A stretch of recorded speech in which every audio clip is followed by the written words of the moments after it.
everyone. Welcome to Coffee Time with Masterminds. We are continuing our conversation about leadership. My favorite topic. You've heard me say that week and week again. And why is it important? Because leaders are important, and leaders are not just the individual that is running the organization. Leadership exists on all levels. And our hope is that these conversations inspire you to rise to your leadership. But today, we're taking a different angle.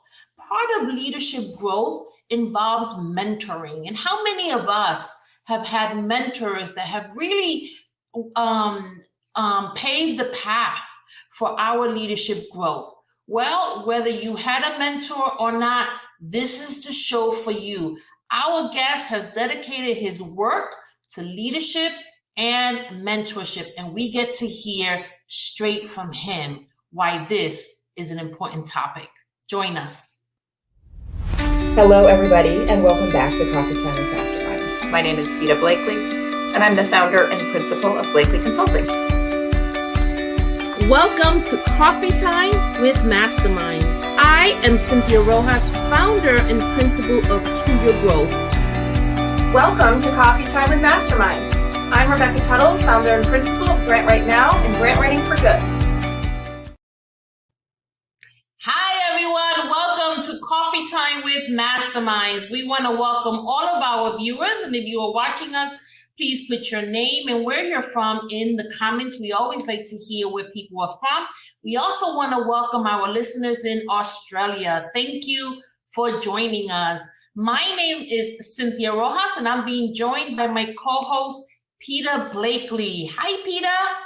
Good morning. How are you?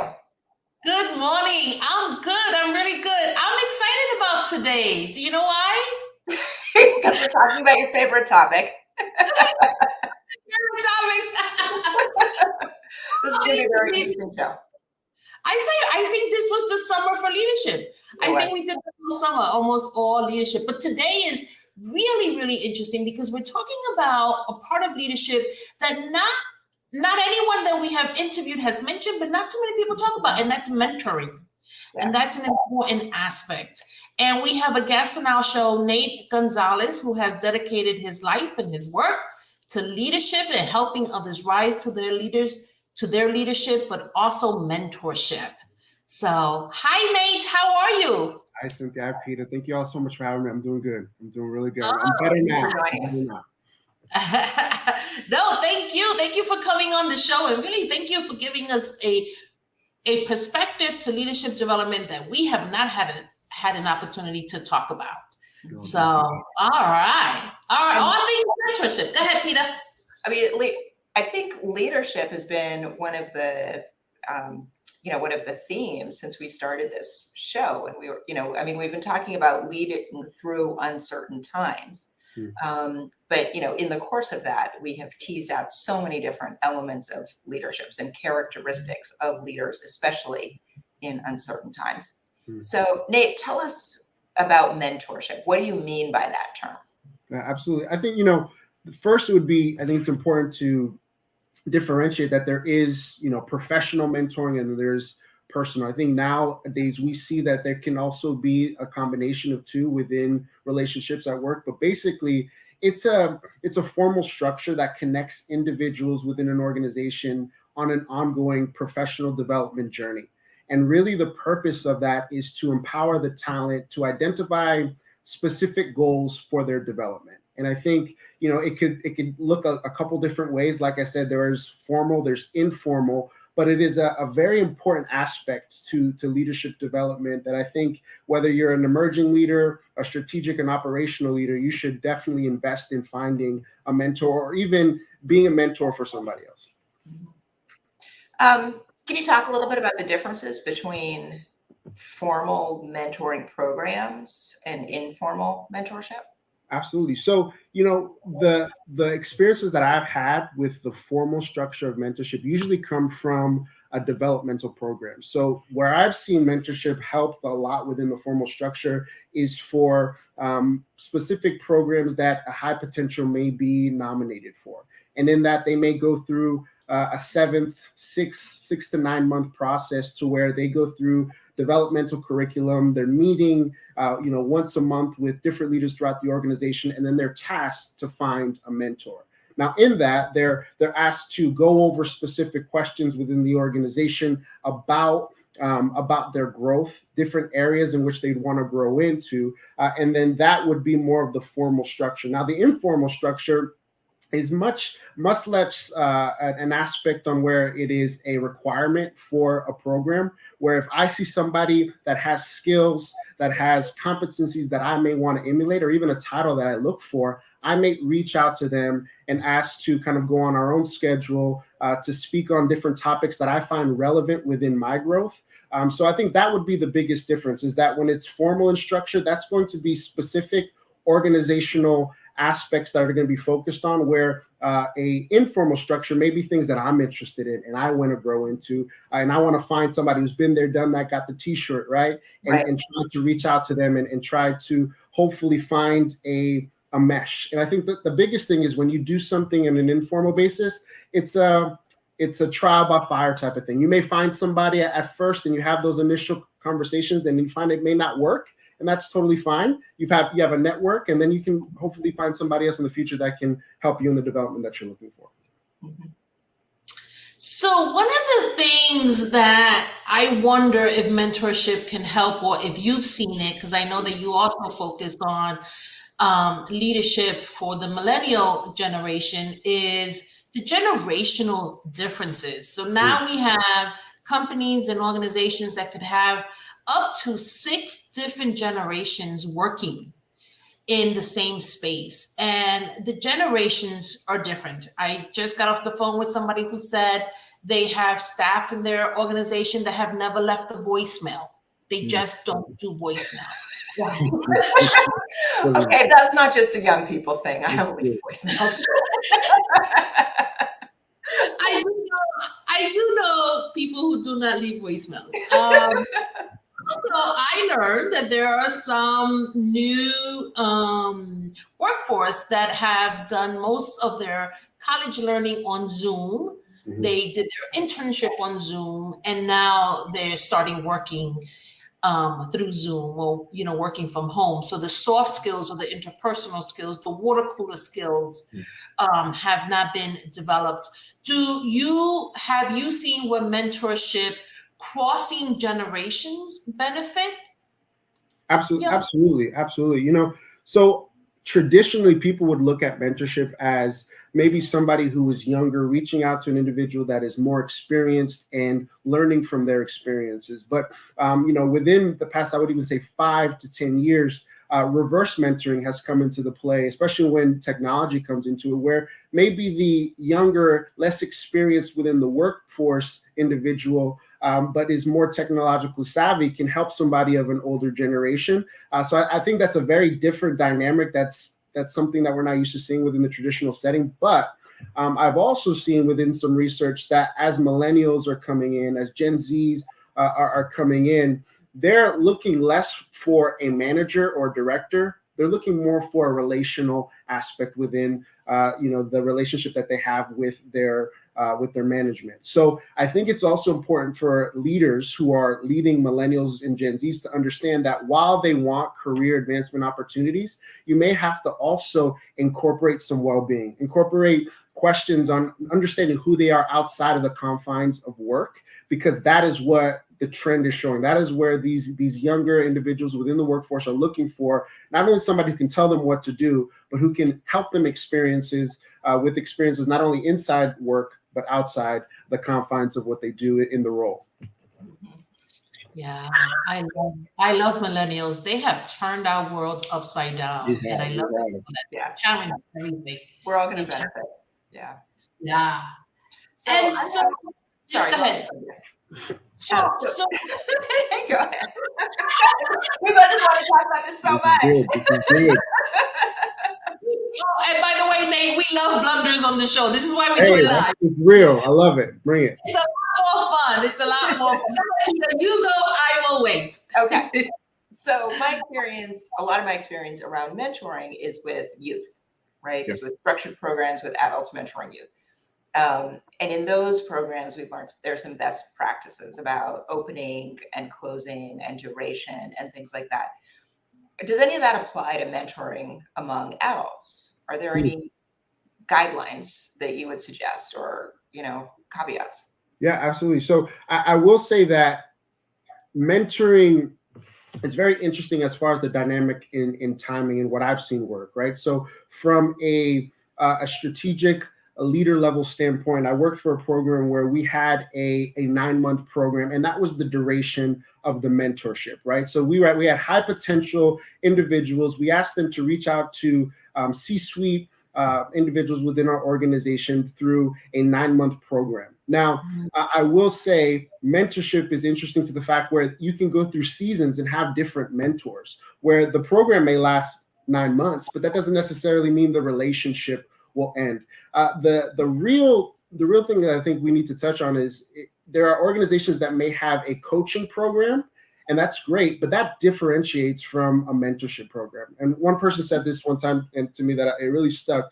Mentorship is really inputting into somebody where coaching is pulling out, right? So I may have 5 or 6 mentors at one time in different areas of my life where I want to grow, and that's totally fine. An organizational coach really is different in the sense of there's a set time period in which you'll be coaching that individual. You're also going to be speaking on a specific skill or competency. There's a developmental plan. And as a coach, you're really trying to pull out by asking questions. A mentorship relationship is going to be different where, if I want to grow in my interpersonal skills, I may have Cynthia as my mentor. And then Peter, if I wanted to grow in more of a hard skill as far as my time management or organization, I may have you. And that may go on at the same time throughout the duration of the year, and it may go on and off. So I think it just depends on the program in which you're in, if it's formal or informal, and what you want. And that's the beauty about mentorship, is that if I want 5 different things as an individual contributor or an emerging leader, I can find somebody within my organization that can meet that need. That's awesome. And so what have you seen with organizations that have mentorship programs, and what have you seen with organizations that do not have mentoring programs? Yeah. So I think, speaking specifically from my experience, and then we can go to data too, is that from my experience, I think it's a culture. When you have leaders that are willing to invest in another generation, or future leaders are coming up, you're going to create this cyclical process. You're creating a beautiful culture where it's a less competitive nature, where you're not looking over your shoulder for the next person that may be taking your job, but you're freely willing to give information to see that other person grow. And in my experience, or even in my own thought process of what leadership is, that's the true definition. A lasting influence that you can put on somebody else. Where data is showing is that people who have mentors in the workplace are going to be more satisfied, more productive, have more organizational loyalty, and also be more engaged in the process. But we're also seeing that it's tying into the well-being component as well. So Gallup just came out with their survey, and their 2022 survey showed that workplace well-being is now an imperative for all organizations. If you're not having a wellness initiative or thinking about the well-being of your employees, you're behind the 8 ball. So mentorship is actually a way that can contribute to the well-being and the engagement of the culture within the organization. And it really, I think, is going to take some intentionalities to take away from that traditional mindset of it just strictly being competency-based and skill-based, and start training these mentors on how to be more holistic in nature when they deal with their mentees. That's interesting, because we know that job satisfaction is linked to so much in terms of performance and all these things. And we're also going through this great resignation. And so I wonder, have you seen any studies where the organizations that have mentorship programs have less resignations versus those who don't? Yeah, absolutely. You hit on the head. Retention is the word of it seems like the last year. And it does show that, even within millennials are not looking to stay more than 3 years. But with some of the research that I have seen is that if you have a formal process, a formal structure within your organization, and you are individuals that hopefully try to invest within that in your organization, there are shows more of a retention rate, but also the engagement and retention sometimes go hand in hand. But it is an important aspect of the organizational structure. But I will say this: if your organization does not necessarily have a formal mentorship program, I would urge leaders to still engage in conversations within emerging strategic operational leaders for them to find a mentor on their own. Because while you may not have the capacity, the funding for a formal mentorship program, there's still avenues, there's ways to go about finding a mentor within your organization. You just may not know how to do it at this point. Yeah. I love that. Can you tell us where? Because this show is targeted toward leaders for mission-based organizations. Some people call them nonprofits. They're usually smaller, and they have sometimes challenges with resources. So this idea that you're saying there are other ways to get mentors for your staff that don't have to be internal sounds really interesting. Can you tell us a little bit more about that? Yeah. So I would. Just to specify, when I say maybe I have the capacity within having a formal structure, there are different avenues even within the internal structure where you can find, right? And obviously you can find people outside. There's LinkedIn. There's leveraging the network that you already have. But one of the things that I would recommend for small, big organizations alike is if you are, let's say, an emerging leader that's looking to get better in the area of finance. Go on to your company staff directory and find individuals within that discipline and reach out to them, right? An email, it could suffice. Can I grab 5 minutes with you on a Teams call or a Zoom call and initiate that conversation? I think training our emerging leaders to have that proactive nature to reach out to people may help. Now, I'll give you my personal, life story example. When I first came into my organization within healthcare, there are 80,000 employees with no formal mentorship program. But I knew I wanted to make my way within the leadership development space, the culture space. So what I did was I went on the website, I looked at different directors, managers within that space, and I crafted a sample email and I reached out to them. Now, I will tell you, a good amount of those people never reached back out, or I wasn't able to sit with them. But there were a handful of people that were willing to sit with me, have a talk about my goals, my thoughts. I gleaned from their experiences, and then from there, we were able to develop different relationships. So, what I'm trying to say is that if there is not a structured program within your department or within your organization, don't let that stop you. Be proactive in looking at different areas within your organization that you see yourself in the future and reach out to those individuals directly. I think this is, what one of the good things that came out of the era of COVID was, because all our meetings were on Zoom, people had time for a lot more meetings than they did when it was, when it actually involved going someplace or having coffee with somebody. And I'm amazed at the people who have the time and are willing to have Zoom coffee with you, right? Absolutely. And how, because we've all taken all of our networking online, how receptive people on LinkedIn and things are to, making real relationships. And you know what I will say to that, Peter, is that I learned this from a surgeon, right? So I worked in the hospital space for quite some time, and there was this one surgeon that I loved his leadership. I really loved the way that he dealt with people, the way he spoke with respect, but with such clarity and purpose. And I said, hey, can I sit with you? And I sit in front of this surgeon and I kind of tell him where I see myself. And I said, no, I have no aspirations of ever becoming a medical provider, but I see something in you that I love, that I like. And one of the best pieces of advice that he gave me, he said, when you have that call, when you get the opportunity, be prepared. Be prepared with your 5-year, 10-year plan, with questions that you want to ask, because you never want to waste somebody's time. And I learned that in the mentor-mentee relationship, the mentee is going to have most of the onus. They're going to be scheduling the calls. They're going to be having the questions. Where on a coaching relationship, the coach is really going to be driving that bus. So as a mentee, really make sure that when you initiate and you're being proactive in that approach, that you're prepared as well. Mm-hmm. But this Yeah. really takes, maturity and clarity on the part of the mentee, right? I mean, they have to know where they're going, know what their objective is, have vocabulary around the skills that they have or don't have and want to develop. It sounds like there's a lot of homework involved in being ready to engage with a mentor and like really make that a productive relationship.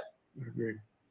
Yeah. Well, the road to leadership is long and hard. I want to go back to something you said, Nate, because I think this is unbelievable. You worked in a place that had 80,000 employees, and you made yourself known. Did you start the mentorship program at that place? Well, as I was making my way out, there were some talks of them kind of starting a mentorship program, but still to know that it's still not really established. Now, I will say this: sometimes you will find mentorship programs specifically for the higher ups, for the high potentials, for the programs in which they're trying to get you ready for the C-suite, but it leaves the emerging leader not knowing where they want to go, what they want to do, or connecting to people that have been there. And that's where I see the struggle with it. Say we have mentorship programs that you can find for, the senior director or the person that's kind of getting groomed for the VP, but the individual like myself who's coming in, who has hunger, who has direction, who kind of knows where they want to be, I had to do a lot of groundwork. I had to do so much. And here's the thing. I don't like to use the word networking too much as building relationships. When I went into a mentor relationship trying to network and trying to gain something out of it, I noticed that it didn't seem much of a organic style of relationship. And you'll notice too is that when you have a true mentor, they're invested. One of the areas that I saw in nursing is that a nursing mentorship could be very competency based. It's on the skill, and we understand because in most cases it's life or die, but in some cases they pay the mentor. It's part of their role. It's part of their actual job description. Now, many of us are not going to have a paid mentor. We may have somebody out of the kindness of the heart investing their free time. We want to make sure that it's a good fit. We want to make sure that both parties are invested into the reciprocal growth. So that's one of the things that I see too, is that you have to pick the right mentor. You have to pick somebody that really does want to invest, and you'll know through that conversation as well. But you're right, yeah. Out of 80,000 employees, I had to kind of make my own way because we didn't have an established mentor program for emerging leaders. So it can be difficult, but could also provide you necessary skills to build. Think about how many people churn in and out of that organization because they, absolutely, and I can also see the perspective of that organization saying, oh, well, those young people churn in and out so quickly. Yeah, you can get both sides. Absolutely. Yeah. I mean, you also made a really interesting point about, paying mentors, which is one way of an organization making a big statement that we think this is an important part of people's jobs. There are, I can imagine, a lot of other ways that organizations can incentivize it or just create a culture where that is considered part of your job to be a mentor. Things like, allowing time for it, talking about it, celebrating it. Exactly. Exactly. Yeah. And giving people the time off to meet with a mentor. But also, and I know this happens a lot in nonprofits because we like to say we're building the plane and flying it at the same time, but reporting and sharing the information that you're learning so that you can then inspire others to do the same. And so I think that's important. And sometimes we fall short on that part. But you hit on something, Nate, that I was going to ask you, and I want you to expand on. Are mentorship programs more for emerging leaders, or do seasoned leaders need mentors as well? Now, you talked a little bit about you've seen it where it's specific for people growing into the C-suite. But tell me, how would a seasoned leader benefit from a mentor? I think first is kind of going back to what you said, Cynthia, and understanding that leadership in nature is complex. and you've never arrived. No matter if you're in your first role as a leader or you've been there for 25 years, there are always things that you can be learning, especially in the society that we're in, the context of the organization now with, like you said, millennials have taken things and changed it. It's a full 180. Are you willing to learn? Right. And if you have that mindset, then you can really realize, yeah, I need somebody who can show me. And I think the key in understanding mentorship is that it doesn't always have to fit into that traditional approach of somebody knowing more, being in a position more, if you want to learn more about the millennial perspective or the Gen Z perspective, maybe you need a Gen Z mentor who can show you, who can walk you through that. And you participate in a reverse mentoring type of resource, type of model. So I think at any stage of where you are within your organizational journey, there's space for a mentor. But I would assume is that sometimes if you've been there for 20, 30 years and you think you have it all figured out, it may have to be a little bit of a mind shift, and then we can find somebody for you for sure. Yeah, I love that. Leadership is not a destination. It is a journey, and it's a long journey. Yeah. And it looks differently in different places. So I think that's really, really great advice. I have enjoyed this conversation, one, because I realize, Peter, we don't talk a lot about millennials and Gen Zs. And the truth is they're in the workforce, and the Gen Zs are graduating college. And so I'm sure that nonprofit leaders could use some guidance in how to integrate that generation, because it's different. The way they do things, bless you, Peter. The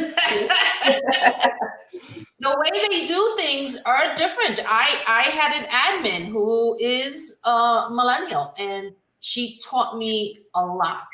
But I had to be open to that learning. Okay. Yeah, right. Yeah. And so generationally, we looked at things very differently, but we also laughed through a lot of things. So any bits of advice, Nate, for our audience? And because I know we're going to get emails about, well, where can my organization can't do this. Where can we find a mentor? Yeah. Or how do we even begin? Yeah, I think the biggest piece of advice, obviously, when we're talking about mind shift and understanding a different perspective, if there's an area that you want to grow in, I would be very surprised if there's somebody in your circle or outside of your circle or who knows somebody who cannot fill that void. The question is, how hard are you willing to work to find somebody? And I've seen it work within my experiences that I've had with different people who may not have a formal structure, but need to look within the confines of their organization, ask somebody who they can recommend. But another thing too is, if you are somebody that has the skills, who's been a leader for quite some time, and you really want to invest into the leadership culture of your organization, find somebody that you can mentor.